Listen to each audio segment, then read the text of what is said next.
continuation of the regular meeting of the Board of Lane County Commissioners. Today is Tuesday, December 10th, 2024.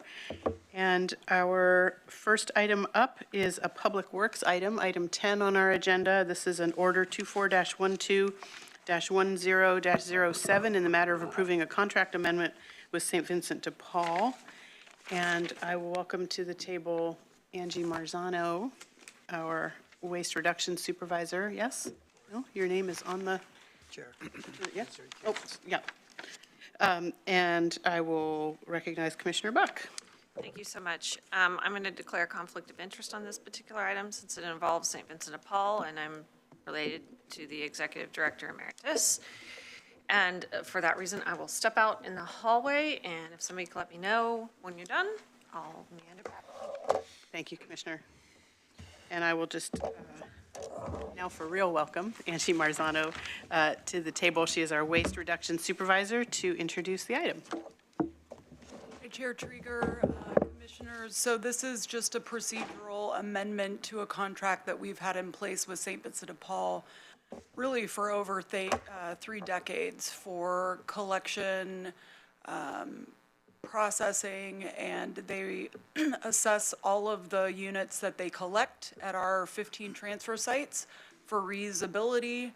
And then those units are remanufactured and they're sold in their retail establishments. And so this amendment, or this order, is just to extend that contract for an additional 50K. The contract expires December 31st, and we will be issuing, or we have issued an RFP, and that competitive process is closed, and we'll be going into a new contract with them.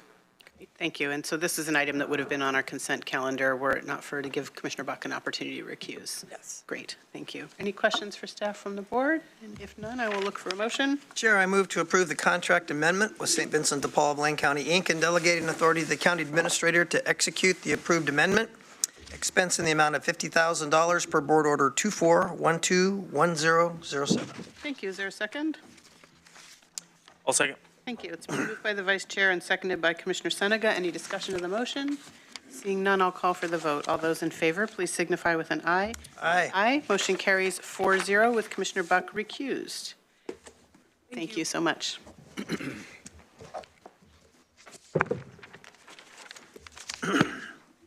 As Commissioner makes her way back into the room, I will welcome to the table now our Land Management Manager Keir Miller and Director of Public Works Dan Hurley.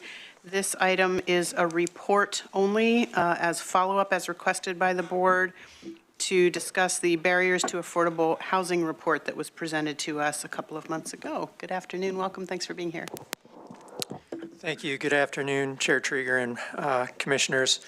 As you mentioned, this item is a follow-up to the report that the board received back on September 24th from Howman Consulting. Lane County contracted with Howman Consulting to conduct a study on the barriers to affordable housing. The study was intended in part to examine both state and local building and land use codes and permit review processes to determine what actions could be taken to increase housing production and affordability. During the board's discussion on the 24th, some concerns were raised regarding the adequacy of the report and the conformity with the scope of work. The board directed staff to provide a response to the report and to return to discuss ongoing efforts within the Land Management Division to reduce barriers to affordable housing and to discuss recommendations moving forward. Staff's analysis to the HMC report is included as attachment 1. County Council has also provided an analysis of some of the recommendations that Howman consulted regarding changes to lane code. These responses are fairly detailed, and I don't intend to get into the specifics unless there are questions from the board. I'd rather focus today on some of the efforts that are ongoing within Land Management Division to address some of the concerns that drove this report. And first off, I'll just say briefly that we did look at the report and found, if I could get the PowerPoint up there.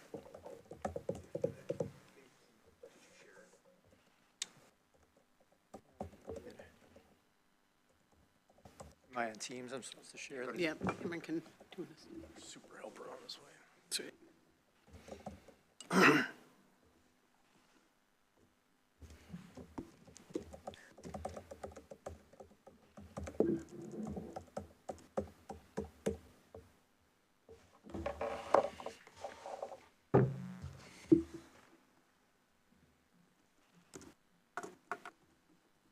Sorry about that. That's the time I've had to do that.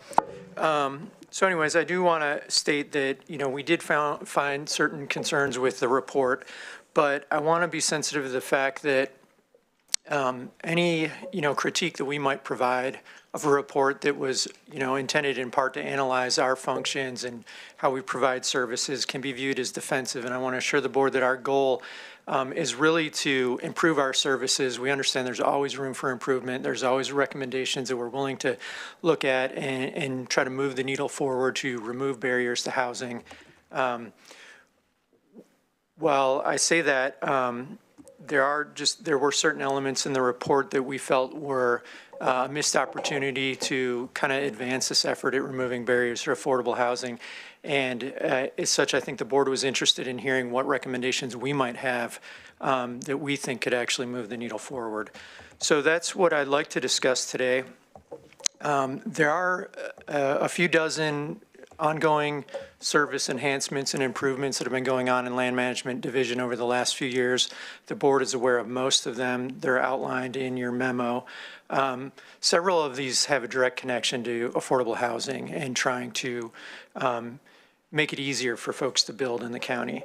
I won't go through all of them. I have three that I really want to highlight today, but some of the ones on this slide that we feel have a direct correlation to this effort that the board is interested in include efforts to remove barriers and timelines with permit processing. This includes a quick start building permit review process that we implemented. This basically allows individuals to start building before plan review is even complete. We have a concurrent review process that individuals can take advantage of, and this is when they may have a land use decision that needs to be issued. We can begin review on the building permit at the same time. These are programs that were in place a number of decades ago in land management, and they were, over the years, we stopped implementing them for various reasons, and we were able to dust those off and bring them back, and they've been fairly popular. Also mentioned that we've developed in-house free pre-approved plans for certain, tiny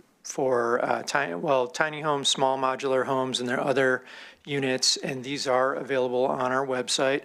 This was a recommendation of the How-Man report, which we've had in place for some time.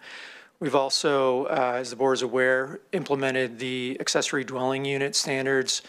LMD worked with the board to get those adopted. We were the first county in Oregon to have rural ADU standards on the books. Again, this was another item that had been outlined in the How-Man report, which had already taken place. We've provided guidance on tiny homes and this sort of complex regulatory landscape in trying to cite tiny homes. And of course, the board's familiar with the rental RV code, which will be coming to you shortly to allow rental RVs on properties. One concern I had with the way that the How-Man report was presented is that it may give the public a sense that the county isn't doing everything it can to address this issue, when I know there's concerted efforts across the county to deal with this. So I wanted to kind of highlight some of those things for you all. The three things I really want to focus on today, though, the first one is a project that's been ongoing for a couple of years now. It's called the EPAS system, or the Electronic Permit Application Submittal System. This has been, as I said, a multi-year effort. It's involved a large number of staff from LMD, as well as we've got a terrific implementation team we've been working with technology services.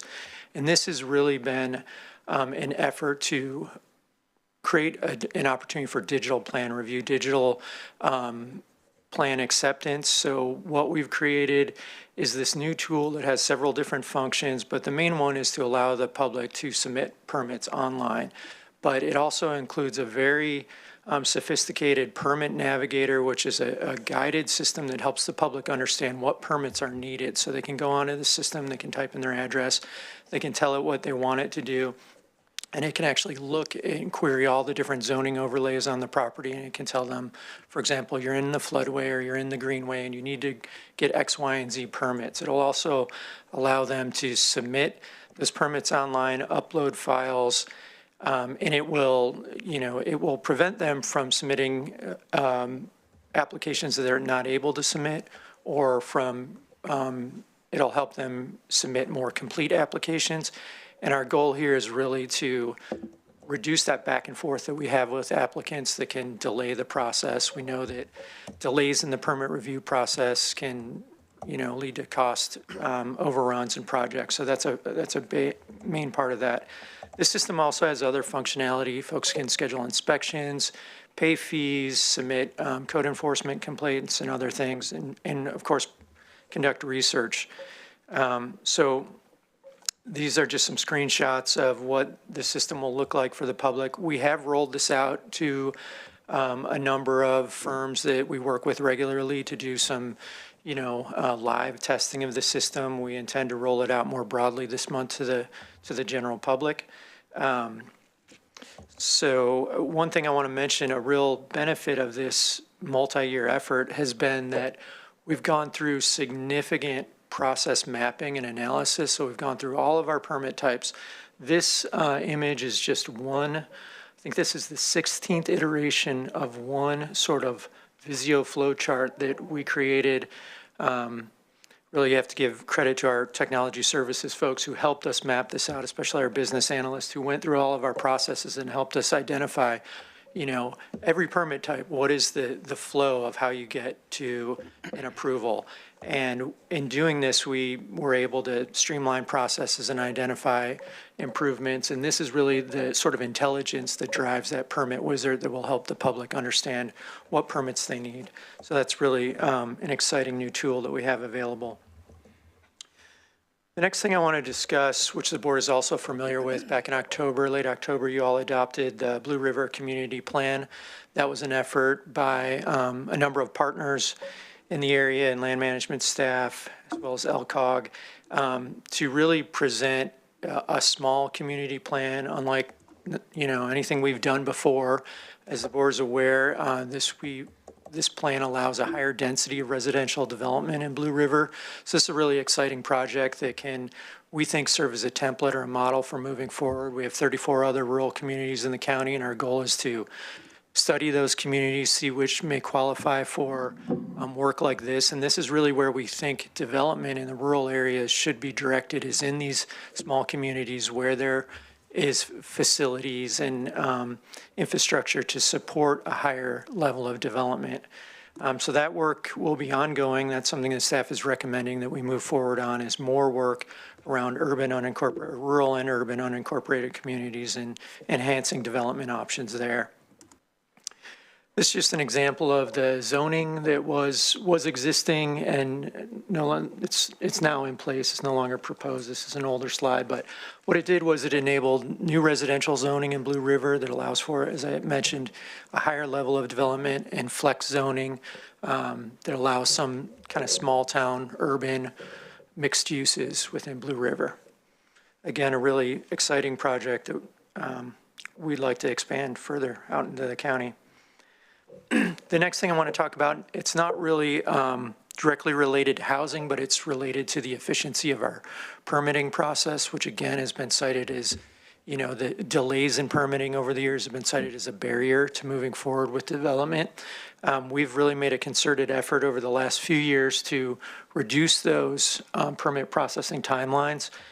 We've developed key performance indicators. Those key performance indicators have been relayed to staff. They are expectations that staff is aware of, and they've done a terrific job meeting those expectations and in some cases exceeding them. We've, in addition, built a number of dashboards that help us track those KPIs over time. These have also helped with other general business intelligence requirements. Some of these screenshots are examples of these dashboards that we've built that can help us, for example, track, you know, how many inspections we're averaging per day, or the one down in the bottom right-hand corner can show us, you know, all of our type 2 land use applications that are in review and that are approaching or have exceeded our permit review timeline. So managers are able to go look those up, figure out what's going on with that, if it's an issue with the applicant because we're missing information, if it's a resource issue. So it's really helped us stay on top of those issues.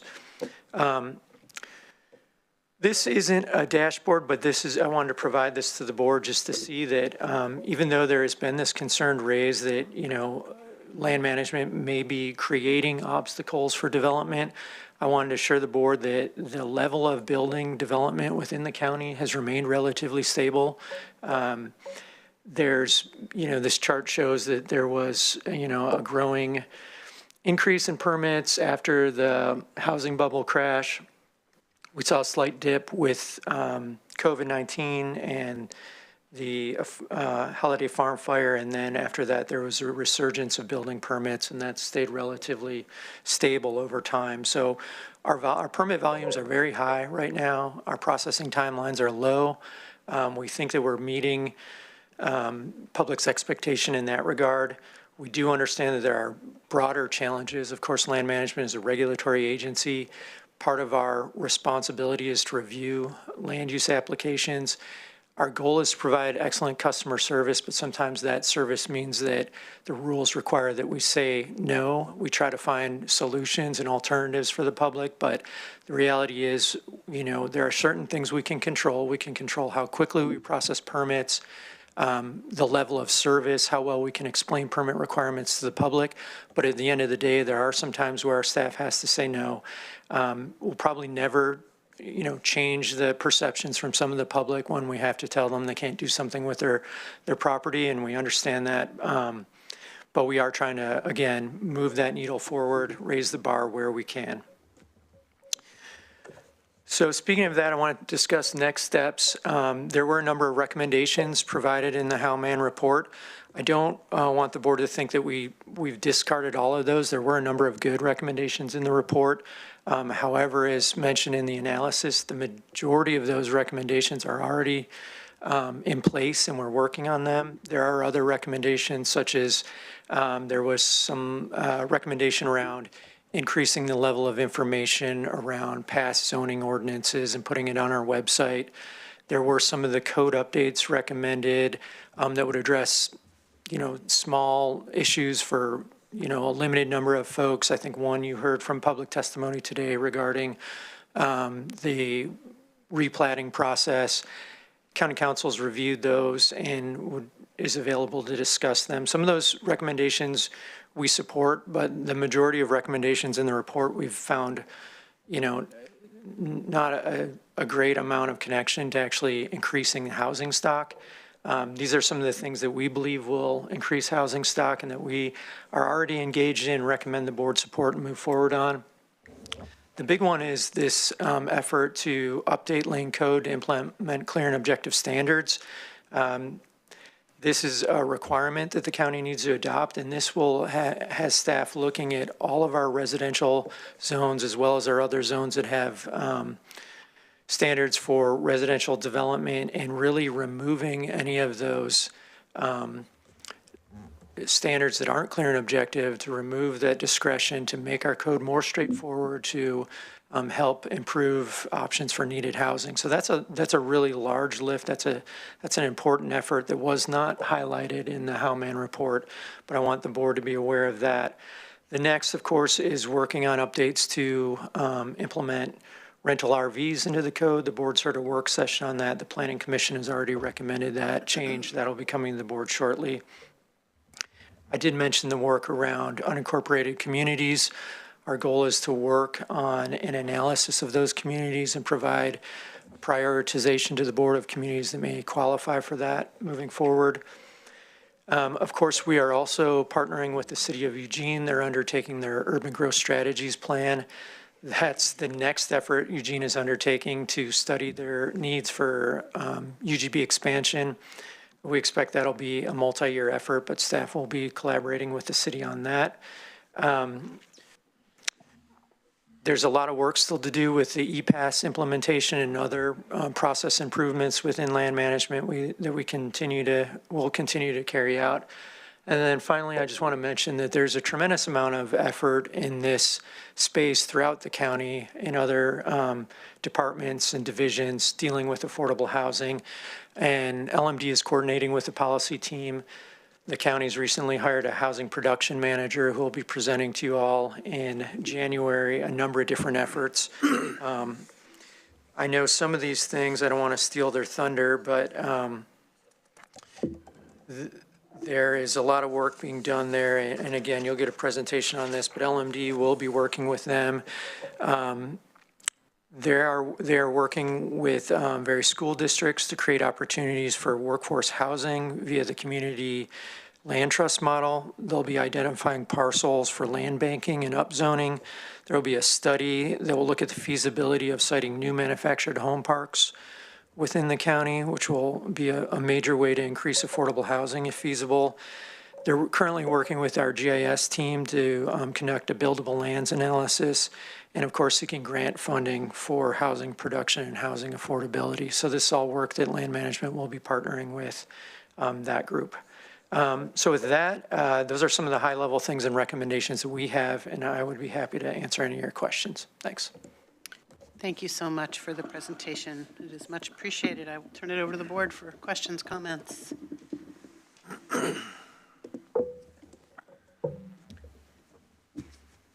Commissioner? Thank you. Thank you, Chair. Thank you for the presentation. I had a question on the KPI dashboard, which shows a lot of really good information, and I do get questions, because people often think that the permitting process is taking an extensive amount of time. And your dashboard is showing that, they're fluctuating, but around 30 to 40 days to get something through the permitting process. Is any part of that dashboard public-facing so that people can get those visual cues and get some of the data analytics that internally we're seeing and you're telling us that this is occurring, but the public may not have access to that information? Good question. Thank you, Commissioner. Some of the data has been available through our Fire Rebuilds website for work going on upriver, but the broader dashboards that have just been completed and haven't yet been rolled out to the public, we'd be happy to do that. And we do understand that there's always those complex projects and the one-offs that do exceed those timelines. Those are average timelines for the majority of permits, though. So we'd be happy to share that information with the public. I think that might be helpful to have some of that. I mean, some of it is internal and maybe more in the weeds than people care to analyze. But because we get calls and contacts regarding land use, at least in the rural areas a lot, I just find that that would be a really helpful transparency measure on behalf of the department. And what needs to be on there, that's not my job to say, but you would know those calls that you get and the public perception of the department. And something showing public-facing the work that you're showing us here today. And, these are the projects that are coming up. These are our initiatives on trying to produce more housing, whatnot. I just think that would really go a long way. Thank you, Commissioner. Any other? Commissioner Farr?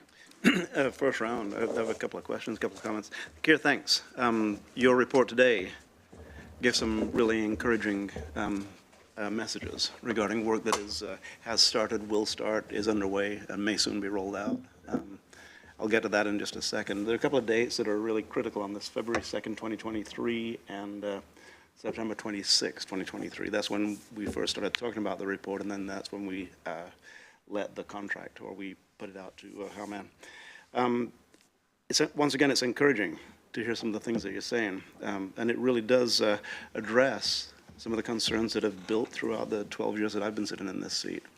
And it really surrounds what we talk about on a regular basis, and you hear about it all the time, and that is, are we doing every single thing that we can to make housing affordable at any level that we possibly can, more affordable at any level we possibly can in Lane County? I think we all have our eye on that target. And it became even more evident this morning when we had a report on childcare, for instance, and the cost of childcare, and it was brought up the cost of housing, how it affects people's ability to pay for childcare and other things that they need. It also came up that people are migrating into Lane County at the rate of, I think the number was 1,300 annually. And also we're graduating a couple of thousand kids from local high schools every year. Eugene high schools, that doesn't include Springfield and the others. These are all adults going into the housing market. It is critical at all times that we keep our eye on the ball of housing and do every single thing that we can do to make housing more affordable, easier, and less time-consuming to build. I think, Keir, that what I heard from you today is encouraging, because you're talking about some of the very things that will do that. But my questions for you regarding, the report. You didn't talk about the report. It's one of the most scathing reports I've ever seen from you, and just based on the initial language of it. And, it pointed some fingers pretty heavily. That's not what we're talking about today, though. We're talking about what are we doing in response, and what are we doing to make it easier for the 380,000 people in Lane County and the hundreds and the thousands joining the adulthood and family needs for housing in Lane County. It's important that we work on that. So you pointed out a few things that are happening. The electronic permit application that's not quite online, coming online. When did that come online? Last week, we shared that with a small group of folks that we regularly work with. So we're trying to get feedback. It's a soft rollout with, this select group who understands our process and want to make sure it's functioning well before we roll it out to the broader public, which will happen by the end of the month. So this is being done currently, after the report was submitted, after the work was done on the report, after the questions were answered. And what I'm trying to put together is a timeline as to when some of the improvements that you're describing today have occurred based upon when we first started talking about commissioning this report, which was February 2nd, 2023, a year and almost 2 years ago now. Well, this project has been underway, as I mentioned, for a number of years. So it started well before there was any discussion about this report. But it is happening. It's ongoing. Speeding up, and it's getting ready to be implemented. The rental RV code, something I've been talking about. You remember the early days? I talked about how do we get more ability to use working RVs, and at the time, and for years, we've been requiring people to pull the RVs off of their rural lots where people were living relatively comfortably. So we're moving in that direction. A quick turnaround on permit process, Blue River zoning, that's pretty recent, and the dashboards, which have not, and I'm got a quote here, not yet been rolled out to the public. So they're in process also. The things you're describing today are things that are in process now. That any report that was written prior to you just starting to release this information would have had to dig to find out that this was actually in place, or happening, or had been thought about? We shared all this information with the consultants, so they were aware of the actions we were taking. Okay. But is it safe to say that the recommendations that you're talking about today and the next steps are things that are in process, not fully implemented, but are in process? I'd say some of them are fairly complete, like the ePass tools, just about to be rolled out. But yeah, others are in Complete the process. land use code updates to implement clear and objective standards for housing, in process. Rental RVs, in process. Identify and prioritize unincorporated communities for future master planning and rezoning, in process. Partner with COE on urban growth strategies project, in process. Continue process improvements with EPAS implementation and coordinate with the policy, EPAS implementation and coordinate with policy team on other housing efforts. So what I'm seeing here is, once again, very encouraging to me to hear that we have a number of things in process that really could actually definitely affect what we can do outside of urban growth boundaries. Well, there's not much we can do inside, but we as the county can, outside of urban growth boundaries, to the best of our ability, make it easier for people, easier and less time consuming. You can print money, you can't print minutes, And so time is more important probably than money even, but the less expensive, less time consuming to build a new front door in Lane County, and every new front door counts. Those are statements.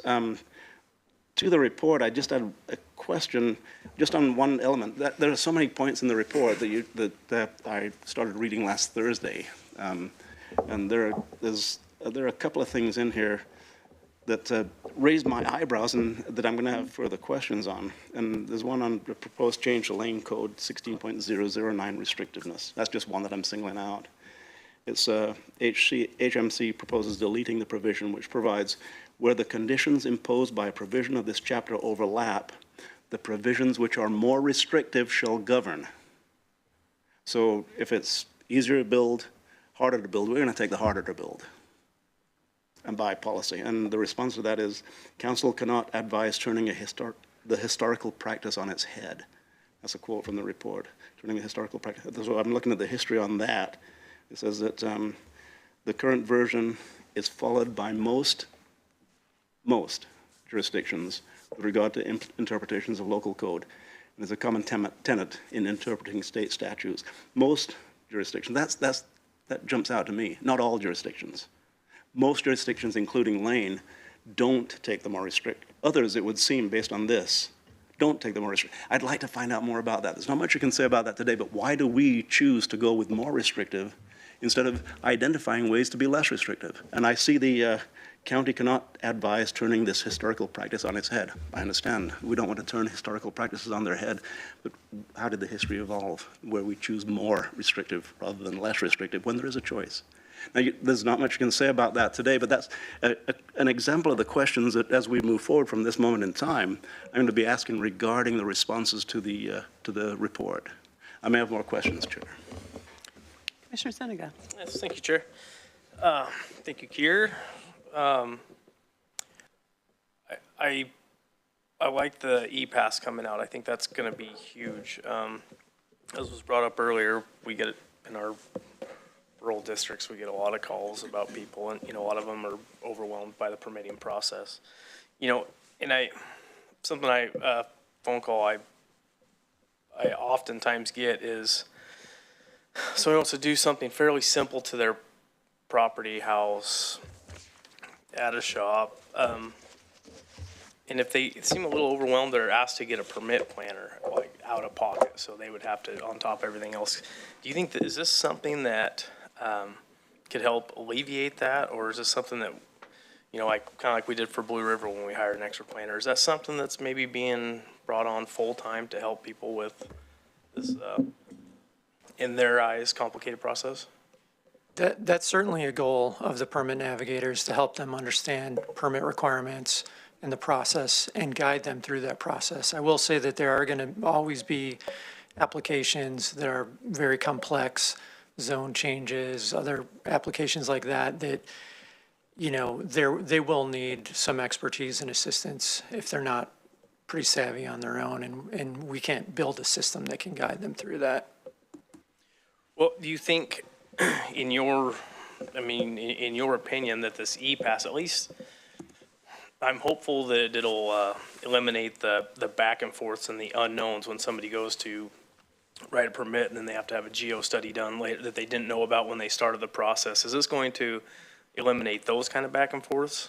Yeah, that's a great example. So part of what this system will do is it will rely on the GIS, Geographic Information System data, to flag those areas that are in, a geological hazard zone, and make them aware that one of the submittal requirements is a geotech report. So, yeah, it's exactly to try to get at that issue. Okay, so when you were talking about the GIS, that's what it was, is there's going to be an overlay for everything that's needed on this piece of property to obtain a permit for a detached garage, something like that, and where it would fit on the property? Well, they'll be aware of the setbacks and all that. I mean, yeah. Well, Kier and I kind of talked about some of this in a prior meeting, so I'm reiterating what we talked about, and it's exciting. I mean, I hope that, things like this really help. I mean, one of the biggest complaints, and there's nothing you can do about it, you've done everything you can in Florence, is they have to come over here a lot when our planner isn't in Florence. And it feels like at today's age and technology, we could have some sort of E-Pass system. So that stuff's exciting.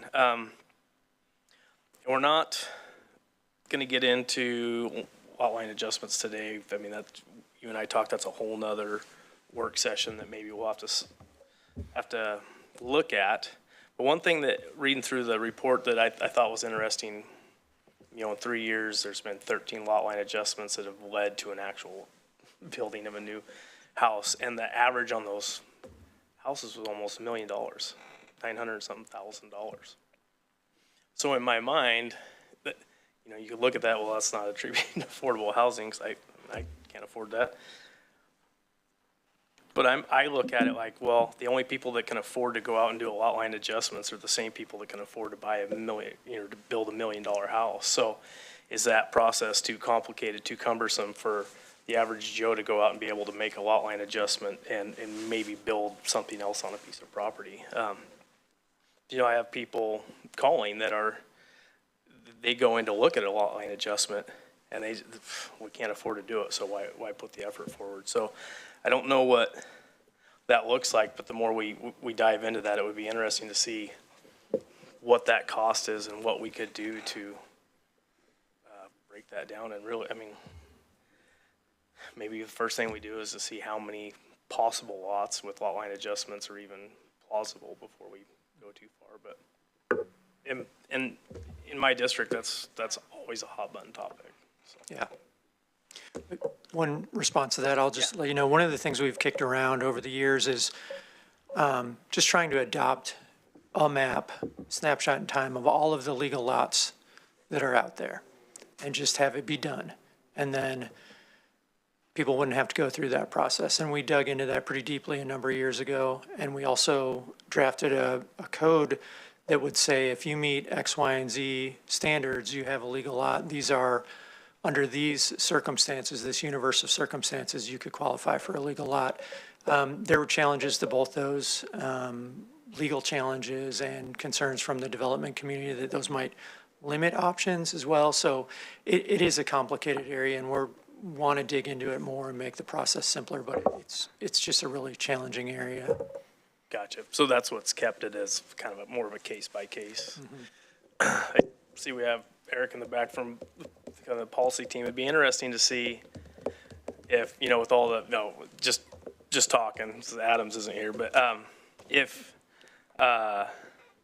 this would be a project that like the U of O would like to take on when the students come in and do their reports, is how many buildable lots are left in Lane County? I mean, that's gonna be a lot of work, and they put out some amazing reports, and just kind of, I don't know, maybe something that they'd like to address on their side.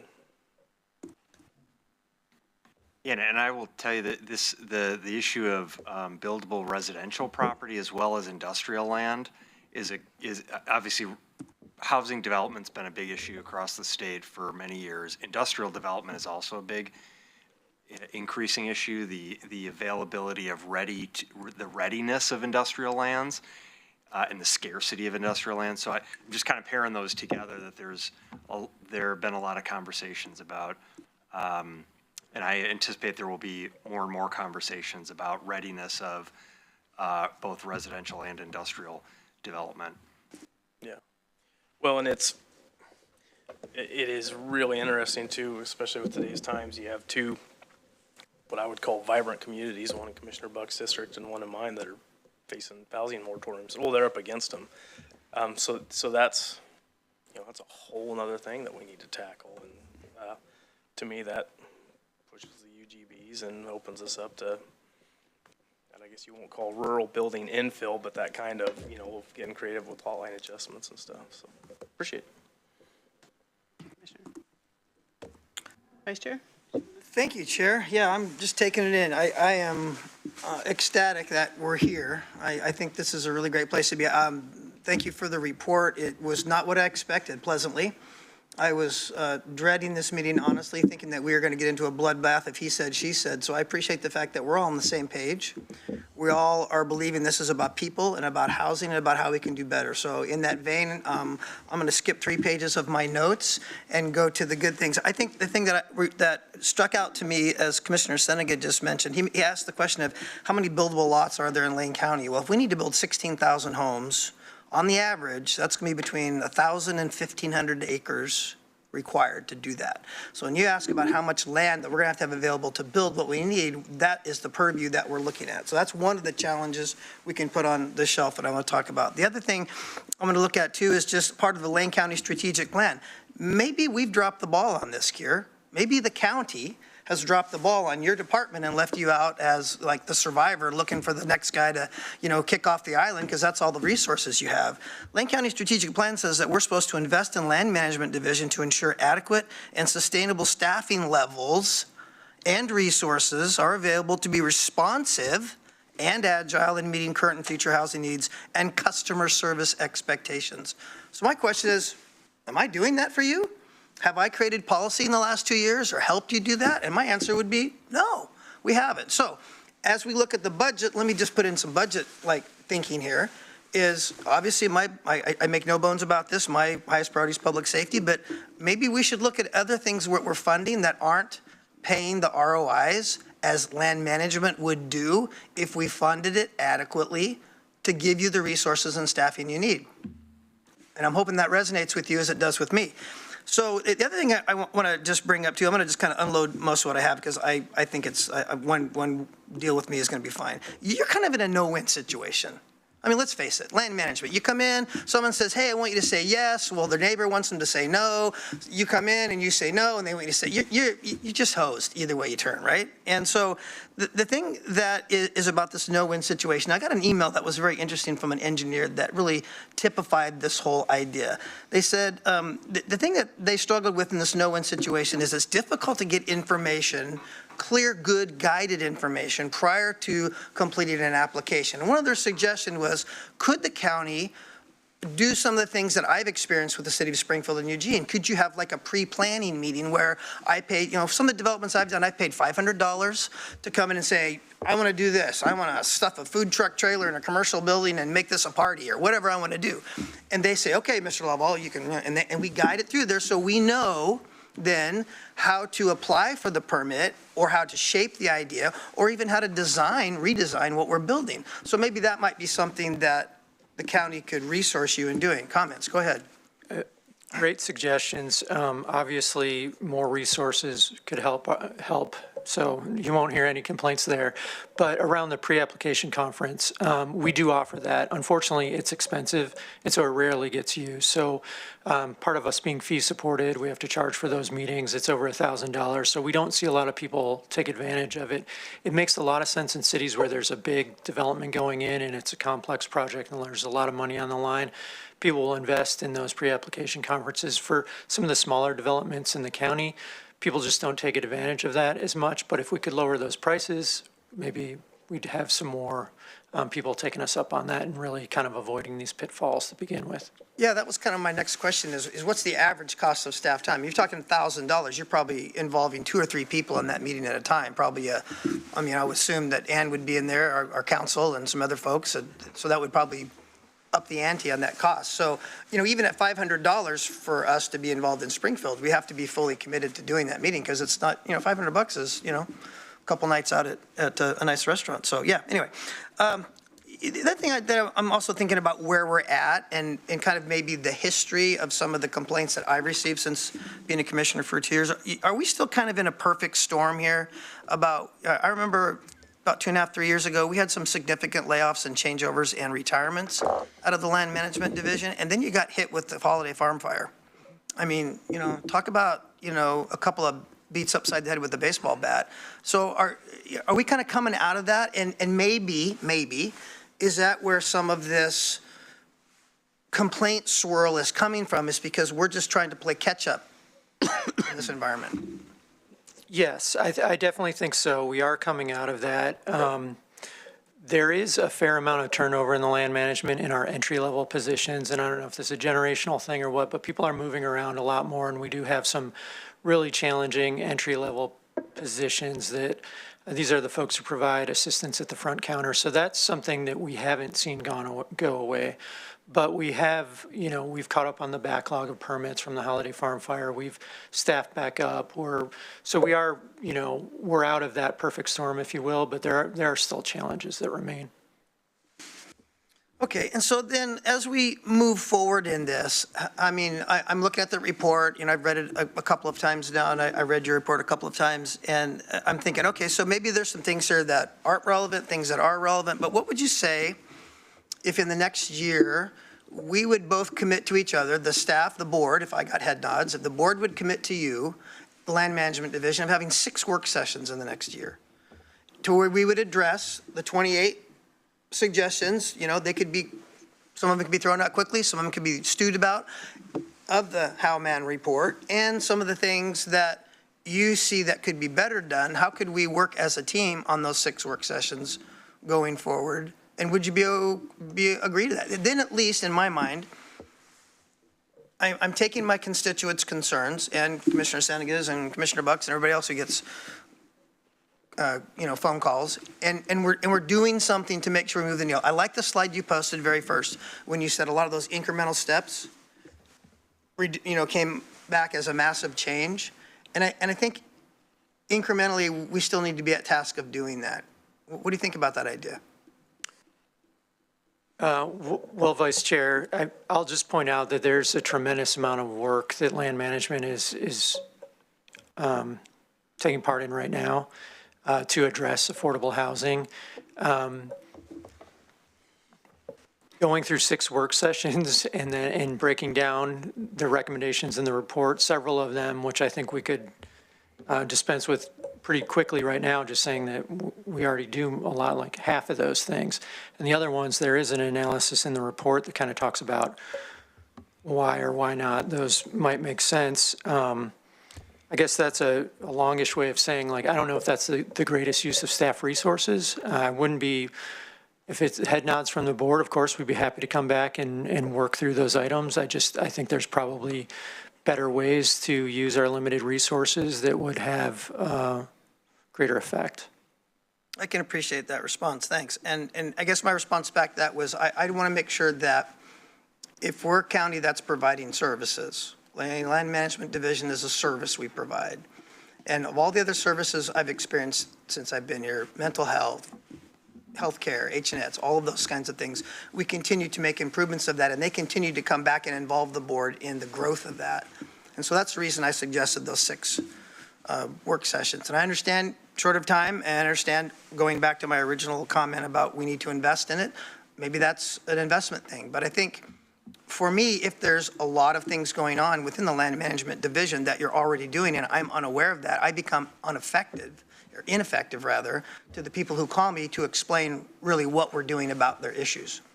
I think obviously the legal lot verification is one that we need to sharpen our pencil on. I think that's one of the main things. And honestly, here we're talking about 12,800 lots in rural Lane County. The really only thing we can do as a board is to support the cities and what they want to do, Eugene and Springfield. But our responsibility is over 12,800 lots of people that are significant that we need to show that we're doing the best we can. Thank you, Chair. Thank you. I want to appreciate the intent behind your comment about 6 work sessions and also staff's response. And the shared piece I'm hearing is we're all willing to work together, and that commissioners who want more information want to know they can get it, and staff wants to share what they're doing that's working and the challenge areas to see if there's something we can do to solve it. I just hear more reluctance to sort of pick a number when we don't really know what the right number of those work sessions or the timing of those. And I think I'm really glad you gave us a little bit of a sneak preview of what, when Eric Mongan comes back to present and talk with us next year about some of those programmatic approaches, because really what this is staff response to a report that was supposed to help us identify barriers to building affordable housing. And what we got in large measure was sort of an audit of our Land Management Division. And I'm not convinced, and the report didn't move me any closer to convince that the bulk of the opportunity lies in changes in our Land Management Division. I think like any department, there are opportunities for process improvement, but we already have a staff committed to that and an administrator who's tracking that. So maybe we just need more communication about what those things are, like we just got today. That's what I'm hearing that we all really appreciate. And the bits and pieces that you talked about that I know Mr. Mongan's going to share a lot more with us about really start to get at what are the barriers, both on affordability and in the rural communities in particular, not just unincorporated Lane County. And I know we've had various conversations in different combinations, and we've heard from the policy team, and we receive memos about the challenges of our smaller communities that want to build more housing and are constrained because of infrastructure problems and so on. So I think all of this together is starting to point us all in a direction, and with a little more clarity and focus about what really are the opportunities we can do to remove those barriers, increase housing production in the rural communities, not just in unincorporated Lane County, and how can we best support your division in being as efficient and effective and resourced as possible to do the pieces that are yours to do. And there's a lot you do that doesn't have anything to do with housing, let alone affordable housing. So I think this was a very challenging and inelegant way to get to a really good place where, from what I heard, everybody is sort of focused and pointing in the same direction. And I will just say, as it often comes up, you know, the metro area commissioners, the cities get to do what they want to do, and we don't really have a role. But as, you know, Vice Chair sort of alluded to, and I've certainly done, is we can use our platform and we can use our relationships to support the cities in their efforts to do more dense infill and more vertical construction, particularly in the city of Eugene. We're a growing small city and we don't have the skyline to really quite match that. And I think there's some great opportunity that's really very aesthetically pleasing and exciting and makes sense because we don't need to, your department doesn't have to make changes to complex code in order for vertical development in the cities. And that's, when it comes to housing, that's a lot of where that's at. So I very much appreciate it. I think, again, to the point of the vice chair of work sessions to walk through the report, your report really did kind of take us through recommendation by recommendation. I want to appreciate our county council's Office of County Council for their assessment and analysis of some of the proposed the pieces in the Hellman report. That was really useful for me to understand exactly why or why not certain elements were or were not workable. So thank you for that effort from our Office of Legal Counsel. It's appreciated. Commissioner Farr. Just a couple of sentences. Kira, I want to point out something that you and I did just a couple of months ago, and it's an example of the way you personally look at things from in my experience. There's a family that you and I visited out on Fir Butte Road, and they had two houses on their property. Both had been built at a time when the houses could be lived in, one could not be lived in.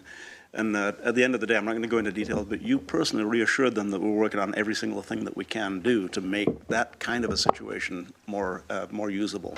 And you've demonstrated that to me over and over again, Kira, that is your personal bent. That is what you want to do. And that's part of the encouragement that I feel right now, along with something that you said.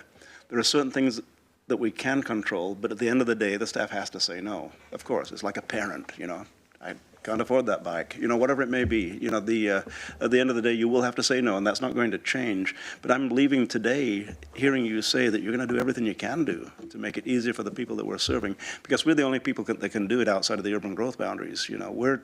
They can't say, well, let's ask if Lane County can't do it, let's ask Springfield to do it. That's not going to happen. We're the only one. And I'm feeling today that you're reassuring us that that's what you're going to do. That's the direction that I've actually seen you lean, and that's the direction we're going to go. So I want to let you know that I appreciate today's report, Kira. Thank you. Great. Anything?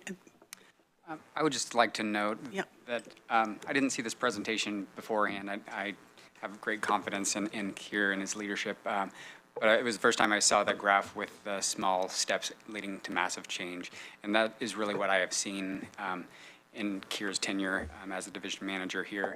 And when I visit, and it's not just the things he spoke about today, but also a cultural change within his division. When I visit the land management staff, I see a group of individuals that work strongly together, energetic, engaged, and they pride themselves on efficiency and great customer service. And they just continue to raise the bar, so I'm really proud of the work that's being done there. And I also just wanted to remind the board, there's one piece that Keir kind of went through quickly, but we have a state mandate to overhaul our code to meet this clear and objective standard. So that will be an opportunity. We will have probably several work sessions on that, and it will, I think, address some of the concerns brought by Commissioner Farr and Vice Chair Lovell. Thank you, Director Hurley. Did you want to add something, Steve? I just wanted to support, I think, the sentiment, as I heard you say, Chair, that Vice Chair was suggesting that I think the idea of committing to a number of work sessions next year to work on various issues, a number of which were outlined in Keir's presentation, is a really good thing. We're going to want to do that. So let's find sort of what that should look like. Let's get clear, maybe through our strategic planning work that the board is going to be doing here in the course of the next couple months, really identify what are those things within this body of work. LMD is part of it, but there's a whole other part of it. You mentioned Eric and our policy team around development within the UGBs, and we oftentimes think about Eugene and Springfield, but we have 12 incorporated cities in Lane County. The Blue River Plan was a great example of some really creative land use designs to help create a more vibrant, thriving community. And you heard the excitement. I mean, I remember that work session we had and how excited the staff was to present it, how excited the board was to respond to it. There's a lot of energy there. So those are the things that I think we need to find. What are those things that there's that really clear connection of the stuff that we can do, that we have some level of control over, and where the board wants to direct that time and effort, let's focus our time really diving into those issues. And so Dan mentioned the clear and objective standards. There are a number of those. You know, if you want to throw some of those out now, we can. Otherwise, we can put a pin in this for our strategic planning work to really identify what that looks like. And then the last thing I'll say here is, one of the things we really want to do in our strategic planning process is start to, as the board narrows in on the areas that you want to prioritize in the course of the next 2 years, that we link those priorities to your board meetings and your work sessions that you have. So over the course of the next year, 2 years, we're more intentional about scheduling work sessions on these issues, right? So that you're actually doing the work that connects directly to the priorities that you've identified. Thank you. Well, thank you again, Keir, Dan, for the presentation and the time you put into the report. It's much appreciated, and for what you do every day. Thank you. We are winding it down, and we are on item 11, Commissioner's Business.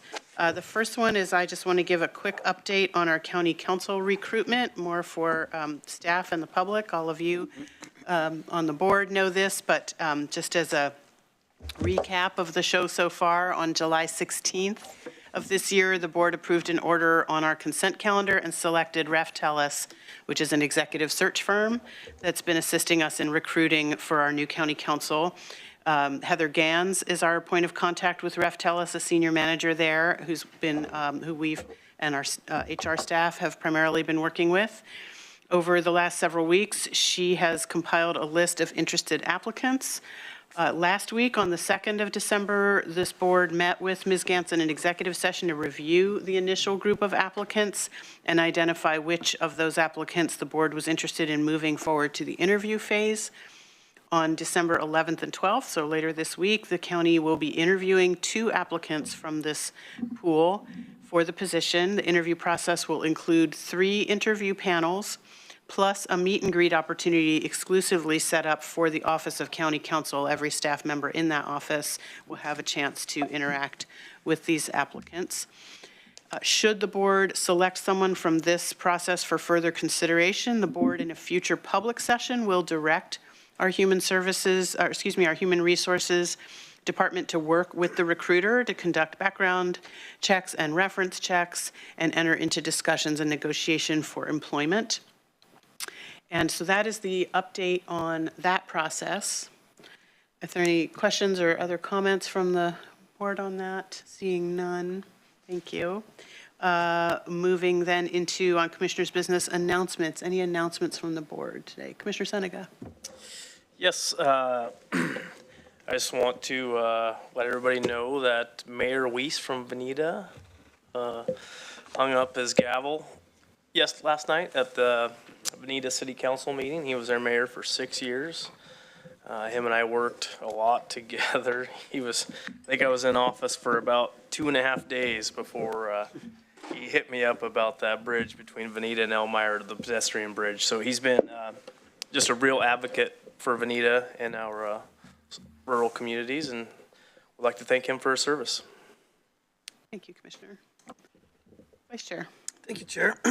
As I alluded to a little bit this morning jokingly, Chick-fil-A opened last week in Springfield.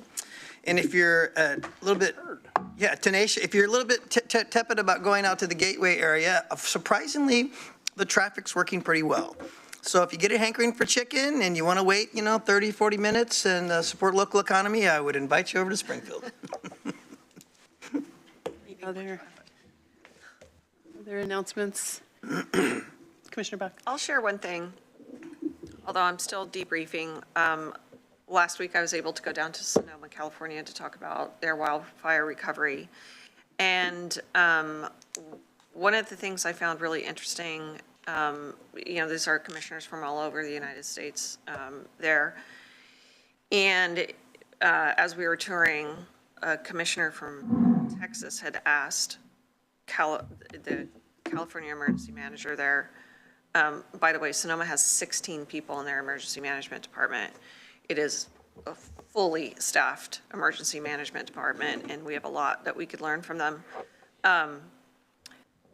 the commissioner from Texas asked the emergency manager, do your electeds, are they required to have any emergency courses or education? And they said no. And of course, I was thinking in my mind, well, we don't have any either. But in Texas, it's required of all electeds to have some courses and training in emergency preparedness. I'm going to look into that and see what exact courses they really do go through.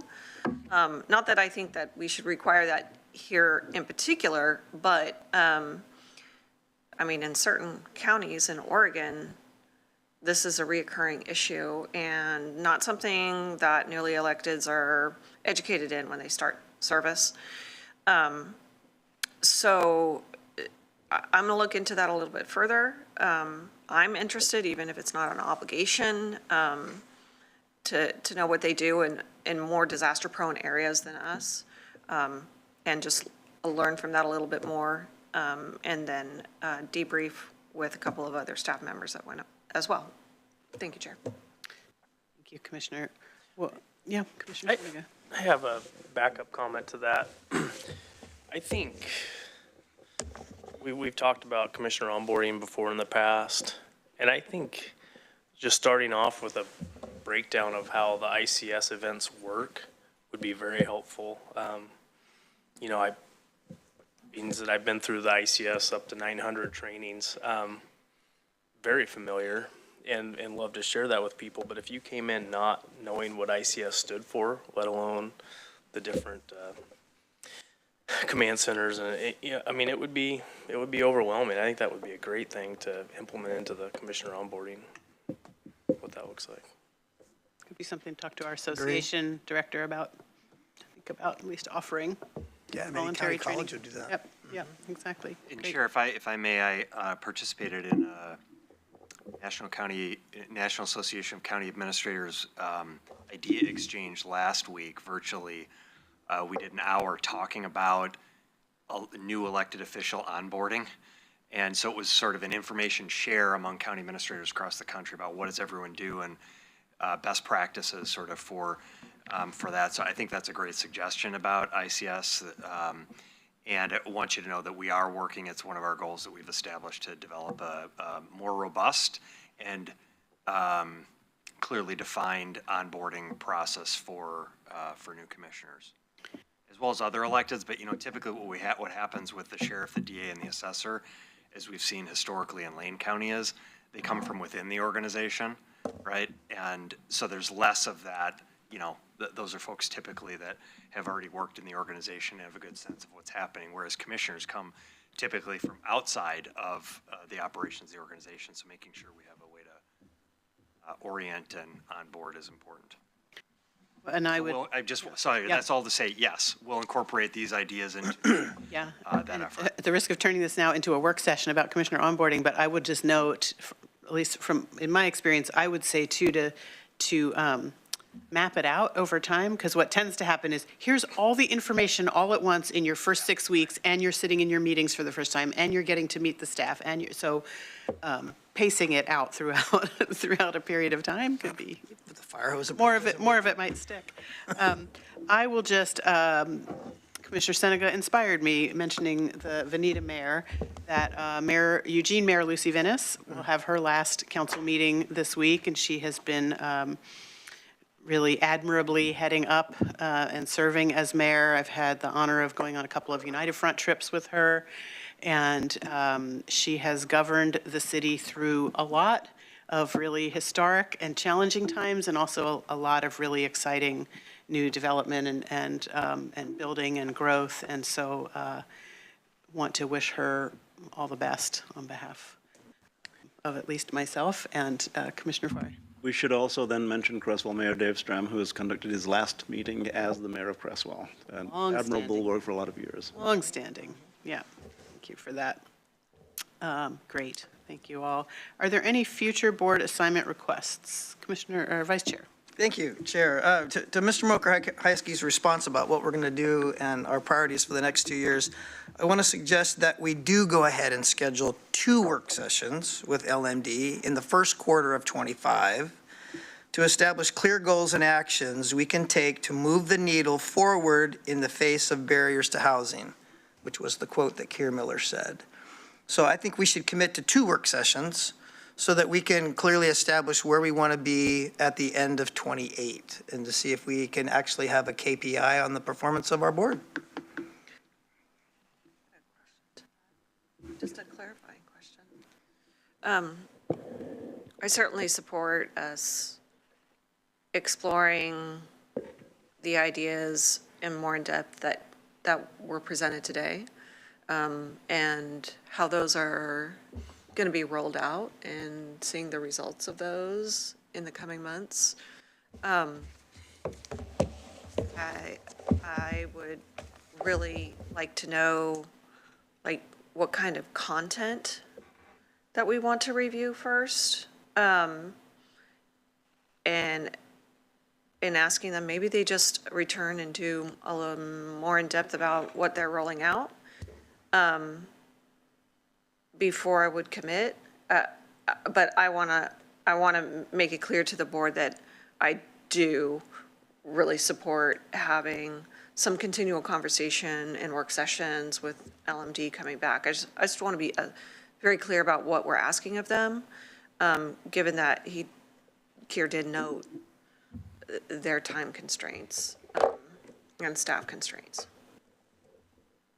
that a question I respond to? Please. I think, I agree with what you're saying. I think it's important to put the 28 proposals for the Howe Mann report to bed. However we decide to do that, we get to choose, we're the board. I think it's important too that going forward with the clear and objective standards to housing, I think there should be some measurable timeline goals for that, so that doesn't get put aside. And I think in the first quarter of the year, the reason I wanted to do that was because if we need to figure out a way to put some extra resources or personnel on that, it would give us the time in the budget to make that sacrifice somewhere else to make the investment there. Commissioner Farr. I agree with both of you. And here's why. I think Keir gave us 1, 2, 3, 4, 5 bullet points of things that are ongoing. That I think 2 is probably, if we did nothing, we'd have more than 2. But I think saying that we're going to have 2 gives us, in front of us as board members, we know that that's going to happen. The 5 things: complete the land use code updates, including clear and objective standards, rental RVs, prioritizing unincorporated communities, partner with COE on urban growth strategy boundaries at the city of Eugene. And that's a huge issue right there. And I think that we're going to get these reports back, but making certain that we know that it's going to happen in at least 2. I love the last one, which is coordinate with policy team on other housing efforts, including Crestwell sewer expansion, TDRs, UGB opportunities, analysis, and others. So I think it's going to happen, and I think giving you a head nod on this is fine. But I think we're going to. I heard Keir, and I saw Dan Hurley nodding that this is the ongoing operation of the department, that we're moving forward and that we're going to address things that people have been concerned about potentially in the past, and put things to rest in that manner. So I'm going to give you the head nod on that because I think it's going to be I think it's going to be organic. And I'm only not supportive because I don't want to overly constrain them and say how many and a time frame, because they know best the flow of the work. And I do, like Commissioner Farr, fully trust that this is their work. And because the strategic planning, as our administrator mentioned, is exactly going to be the meat of what we're doing early in the new year, I'd rather personally not be so prescriptive about it has to happen in the first quarter. So I'm not opposed to the concept, but. Well, you understand that I just like to do things now, so first quarter is a negotiable item, so. Go ahead. I think first quarter is great because we're still waiting for a presentation on lot line adjustments. I mean, that's a huge topic that we need to go over. And Keir and I have met, obviously outside this meeting today, about that. And he said that's going to be a whole separate presentation. So that could be included in that as well.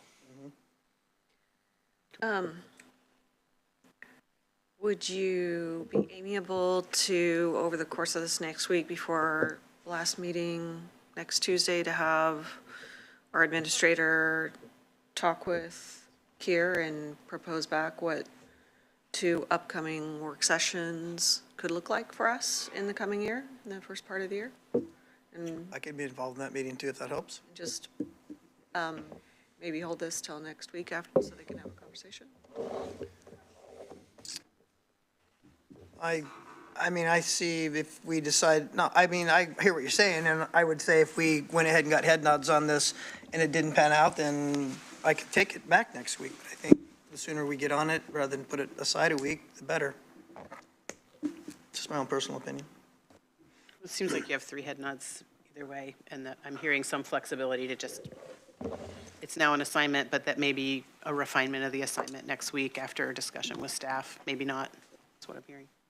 So I'm hearing it, what I captured was 2 work sessions in the first quarter of 2025 on land management division goals, specifically related to furthering the next steps from this conversation leading up to today and today. Goals and actions we can. Goals and act, yes, yeah, goals and act, yeah. Any other assignment requests? Seeing none, you just reviewed that one, so we'll consider that done. Is there any other business from the board today? Seeing none, I will read us in. We have executive sessions scheduled for tomorrow and for Thursday. So I'm going to read us into those, and then after that, at the sound of my gavel, we will be adjourned. I do want to note we will be back in regular session next Tuesday, and we will have business next Wednesday morning, and that will conclude our scheduled meetings for the calendar year. So with that, the Board of County Commissioners will meet in one executive session each on Wednesday, December 11, and Thursday, December 12. These sessions are to consider the employment of a public official, employee, staff member, or individual agent. These executive sessions are held pursuant to ORS 192.6602A, which allow the Board of Commissioners to meet in executive session for the purposes listed. Representatives of the news media and designated staff shall be allowed to attend the executive sessions. All other members of the audience are precluded from attending. Representatives of the news media are specifically directed not to report on any of the deliberations during the executive session, except to state the general subject of the session as previously announced. Members of the news media are not allowed to tape, video record, or otherwise record an executive session. Verbatim notes are prohibited.